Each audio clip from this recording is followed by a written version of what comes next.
तो दोस्तों आज की वीडियो में बस मैं आपको वही बताऊंगा कि अगले कुछ टाइम पे हम क्या कर सकते हैं। मैं ये नहीं कह रहा कि ये परफेक्ट चीज है। गौतम बुद्ध कहते हैं कोई भी चीज धर्म या अधर्म नहीं है, सिर्फ परिस्थितियां ही किसी चीज को धर्म या धर्म बताती हैं। सेम उस तरह से कोई भी स्ट्रैटेजी परफेक्ट नहीं है, बस परिस्थितियों के हिसाब से हमें काम करना पड़ता है। तो आज जो मैं बातें बता रहा हूं वो संभवतः आज के समय में जब एग्जाम को 50 दिन के आसपास रह गया है उसके हिसाब से बहुत अनुकूल है, बिल्कुल परफेक्ट है। और अगर आप इस 50 दिन के अंदर सिर्फ इतना भी कर ले जाते हो, इतना भी कर ले जाते हो, तो भी आप बहुत कुछ हासिल कर पाओगे। कोई स्ट्रेटजी परफेक्ट नहीं होती है, समय के हिसाब से होता है। तो ये स्ट्रेटजी आप प्लीज कमेंट बॉक्स में ये मत देना सर ये तो फिर हो गया, नहीं, ये सिर्फ 50 दिन जो लास्ट के 50 डेज हैं, लास्ट 50 डेज हैं उसके हिसाब से है। लास्ट 50 डेज में हम क्या कर सकते हैं। देखिए हाई फाई बातें करना बहुत बहुत आसान है, लेकिन यथार्थ बातें करना, सही बातें करना, प्रैक्टिकल बातें करना सबसे मुश्किल काम है। तो आज हम बात करेंगे प्रैक्टिकल बातों के ऊपर, किस तरह से प्रैक्टिकल चीजों के हिसाब से आप 50 दिन के अंदर पीसीएस प्री क्रैक कर सकते हो। क्या कर सकते हो, मैं तो ये भी नहीं बोल रहा कि आप पीसीएस प्री क्रैक कर सकते हो। मैं ये कह रहा हूं कि 50 दिनों में क्या बेहतर तरीके से किया जाए जिससे कि आप अपने उस डर को खत्म कर सको, उस डर को डरा सको जो आपको इतने सालों से डरा रहा है। एक छोटा सा डेटा लेते हैं। देखिए दो तरह के सवाल आते हैं पीसीएस प्री में दो तरह के सवाल आते हैं एग्जाम में, इस बात को समझिएगा। रिपीट क्वेश्चंस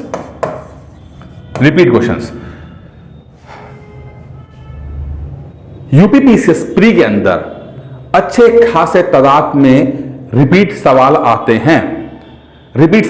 हैं। अगर मैं 2018 से पहले की बात करता हूं तो यह मात्रा ज्यादा हुआ करती थी रिपीट सवाल में, अब यह मात्रा थोड़ी कम हो गई है, बट अभी भी ये इतने तो आते ही हैं जिससे आपका भला हो सकता है।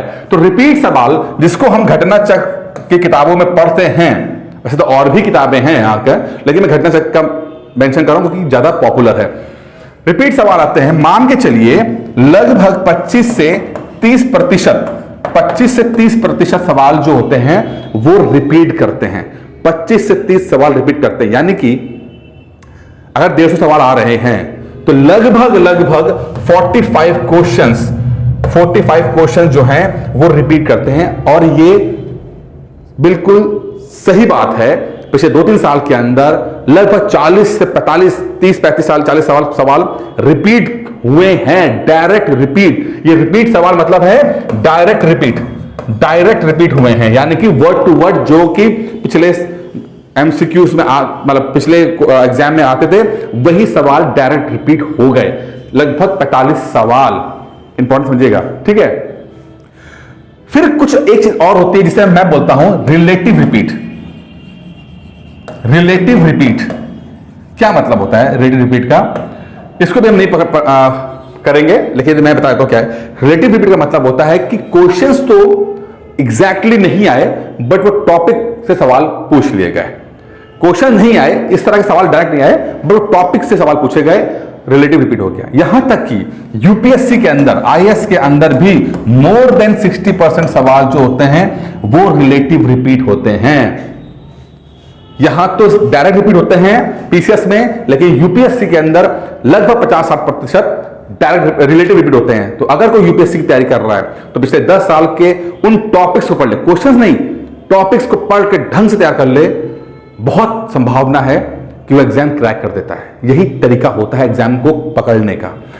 अब यहां पर आता है, अभी मैं सिर्फ वो काम बता रहा हूं आपको जो 50 दिन के अंदर आसानी से हो जाए, यानी कि डायरेक्ट रिपीट सवाल जो घटना चक्र में अवेलेबल है। लगभग पिछले कुछ सालों में लगातार 40 से 45 सवाल आ रहे हैं।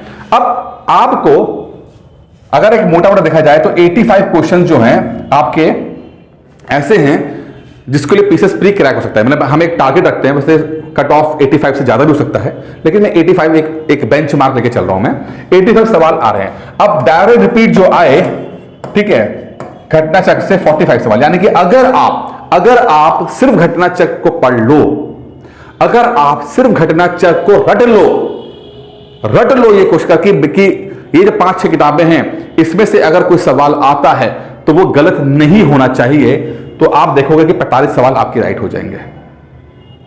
45 सवाल राइट हो जाएंगे अगर सिर्फ आप ये पढ़ ले लो। प्रॉब्लम ये है कि घटना चक्र आपने खरीद तो रखी है, बट घटना चक्र आप उस तरीके से नहीं पढ़ रहे हो जिस तरीके से पढ़ना चाहिए। आपने पढ़ा तो है बट क्या वो याद हुई है? तो मैं यहां कह रहा हूं कि आप अगर दांव खेल रहे हो तो वो दांव ढंग से खेलना चाहिए। अगर आप किसी स्ट्रैटेजी को फॉलो कर रहे हो तो स्ट्रैटेजी पूरी तरीके से फॉलो करना चाहिए। यानी कि अगर आप रिपीट सवाल पे जा रहे हो तो फिर आपको अपने आप से कसम खानी है कि एक भी सवाल अगर घटना चक्र का आया होगा तो वो छूटना नहीं चाहिए। मैं इस लेवल पे ले जाने की बात कर रहा हूं, मैं सिर्फ पढ़ने की बात नहीं कर रहा हूं। पढ़ तो आप रहे थे, अब मान लीजिए आपने हल्के तरीके से पढ़ाई की, 45 सवाल आ भी गए लेकिन आप राइट ही 25 कर पाए तो, या 30 कर पाए तो क्या कर पाएंगे? तो गलत हो जाएगा वो। अब करना क्या है, आपने पढ़ लेना है कि जो ये डायरेक्ट रिपीट सवाल आ रहे हैं वो उसमें से गलत नहीं होना चाहिए। आप ढंग से पढ़ो। आप पढ़ रहे हो, एक आप काम करो, इसका आप टेस्ट दो। मैं कई बार बोल चुका हूं कि जो चीज आप पढ़ रहे हो, जो चीज आप पढ़ रहे हो उसको टेस्टों के माध्यम से याद करो। अपने दिमाग को, ब्रेन को ट्रेन कीजिए, ब्रेन को ट्रेन कीजिए। जब तक आप अपने ब्रेन को ट्रेन नहीं करोगे कि ऑप्शंस ए और बी के बीच में वो फर्क समझ पाए, तब तक आप एमसीक्यूज को ठीक से हैंडल नहीं कर पाओगे। तो ब्रेन को ट्रेन कीजिए। आप घटना चक्र पढ़ो, घटना चक्र पढ़ के टेस्ट देने की कोशिश कीजिए, मॉक टेस्ट दीजिए। आप जितना हो सके दीजिए। मॉक टेस्ट के लिए मैं एक टेस्ट सीरीज चला रहा हूं, उस टेस्ट सीरीज को आप ले सकते हैं, चाहे तो खुद भी पढ़ सकते हैं, लेकिन स्पेशली टेस्ट सीरीज को मैंने घटना चक्र और उसके आसपास रखा है, एनसीईआरटी घटना चक्र, जिससे कि आप बेहतर तरीके से इस 50 दिन के अंदर कुछ परफॉर्म कर पाओ। इस टेस्ट सीरीज को ले लीजिएगा। इसमें लगभग 250 छोटे बड़े टेस्ट जाएंगे और इसकी फीस भी मैंने बहुत कम रखी है, मात्र 4999। और इसके लिए आप चाहें तो इस नंबर पे कॉल करके बात कर सकते हैं। अब ज्यादा समय बचा नहीं है। जो भी आप पढ़ रहे हो उसको याद रखने की कोशिश कीजिए। अब हमने बोला कि भाई 45 सवाल हम घटना चक्र पढ़ लेंगे, चलिए ठीक है, लेकिन 45 से तो सिलेक्शन होगा नहीं क्योंकि कट ऑफ तो 85 पे जाती है। अब यहां पे सेकंड चीज आती है, वो है करंट अफेयर्स। करंट अफेयर्स मान के चलिए 40 से 45 सवाल करंट अफेयर्स के आते हैं। इसमें विद इकोनॉमी मिल जाती है, विद इकोनॉमी, ठीक है। तो अब इसमें मैं एक जो टारगेट लेके चलता हूं, मैं 30 सवाल लेके चलता हूं। मुझे पता है करंट अफेयर्स इतना बड़ा टॉपिक है कि 100% इसमें स्कोर करना इम्पॉसिबल है। तो मैं एक मैंने डेटा लिया हुआ है जो मेरे अनुभव से ही बताता है कि अगर 45 सवाल आ रहे हैं करंट अफेयर्स और इकोनॉमी को मिलाकर, उसमें से 30 सवाल के आसपास सही करना पॉसिबल है। यानी कि अगर आप 2-3 किताबें ढंग से पढ़ रहे हो तो 30 सवाल के आसपास आप सही कर सकते हो। तो क्या हुआ कि 45 प्लस 30 यानी कि 75 सवाल आपके बन गए। 75 सवाल आपके बन गए, ठीक है। 45 प्लस 30 सवाल यानी कि आप कट ऑफ से बस 10 सवाल रह गए हो। अब 10 सवाल कहां से आएंगे? देखिए सिंपल सी बात है, अगर आप 45 सवाल घटना चक्र के कर पाने में सक्षम हो तो आपका जो नॉलेज है वो बढ़ चुकी होगी। घटना चक्र is not a bad book, is very very very good book, ठीक है। बहुत अच्छी किताब है, बहुत कंटेंट दिया उसके अंदर, उसके एक्सप्लेनेशन बहुत ज्यादा हैं।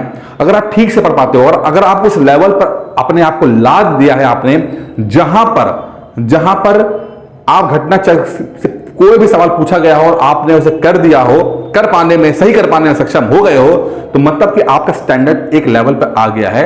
तो अगर इस घटना चक्र को छोड़ के भी कुछ नए सवाल भी 10-15 सवाल ऐसे हो जाएं जो थोड़े से इजी टाइप के या उसके आसपास के सवाल हो, आप उन नए सवालों को भी सही कर ले जाओगे। अगर आपने 45 सवालों को सही कर दिया तो ये 15 सवाल भी आप सही कर ले जाओगे। इसमें कोई वाली बात नहीं, क्योंकि आप उस लेवल तक पहुंच जाओगे। तो कितना हो गया? 75 प्लस 85 15, लगभग 90 सवाल। यानी कि आप अपना कट ऑफ क्लियर कर दोगे आराम से, सिर्फ घटना चक्र पढ़कर और सिर्फ करंट अफेयर्स पढ़कर। मैं ये फिर कह रहा हूं, this is not a perfect strategy, ये स्ट्रेटजी परफेक्ट नहीं है। अगर कोई व्यक्ति 2024 की तैयारी कर रहा है तो मैं कभी भी रेकमेंड नहीं करूंगा कि इस तरह से पढ़ा जाए, क्योंकि 24 के लिए भी समय बाकी है, समय बाकी है उसके लिए अलग स्ट्रेटजी होगी, उसके लिए पूरा स्टैंडर्ड किताबें पढ़नी पड़ेंगी, तब जाके आप आइए। लेकिन फिर से मैं कहूंगा, गौतम बुद्ध ने कहा कि कोई भी चीज, धर्म जो अभी सही है वो अगली अलग परिस्थिति में अलग तरीके से हो जाता है। इस तरह से कोई भी स्ट्रेटजी परफेक्ट नहीं है, टाइम के हिसाब से उन स्ट्रेटजीज को फॉलो करना पड़ता है। मैं अभी जो बात कर रहा हूं वो 2023 प्री की बात कर रहा हूं। 50 दिन बाकी हैं, समय आपके पास कम है।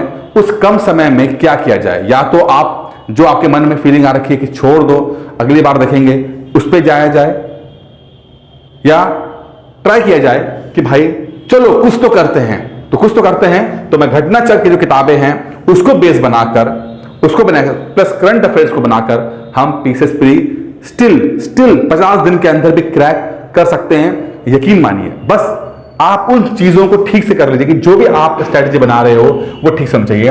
इसमें टेस्ट सीरीज आपका बहुत इंपॉर्टेंट रोल प्ले करेगी, क्योंकि चीजें आप जो पढ़ोगे उसे याद रखना भी बहुत जरूरी है। ऐसा ना हो कि आया राम और गया राम हो जाए, यानी कि आप पढ़ते जाओ और भूलते जाओ, ऐसा नहीं होना चाहिए। आप ठीक से पढ़िए, हिम्मत रखिए, डरिए नहीं। मन में जो बहुत डर है आपके, उसका सामना कीजिए। एक बार आप सामना कर लोगे, यकीन मानिए, जब इस डर के बाहर आप निकल के आओगे ना, तो आप अलग ही इंसान के रूप में अपने आप को पाओगे। और सिर्फ ये बात पीसीएस के एग्जाम तक नहीं सीमित रहेगी, जीवन में भी आपको ये बहुत बहुत हेल्प करेगा, क्योंकि यही सबसे बड़ा डर है। असफलता का डर ही सबसे बड़ा डर होता है। अगर आपने उसको जीत लिया तो आपने सब कुछ जीत लिया। दोस्तों, इस वीडियो में इतना ही था। उम्मीद करता हूं वीडियो पसंद आया होगा। धन्यवाद।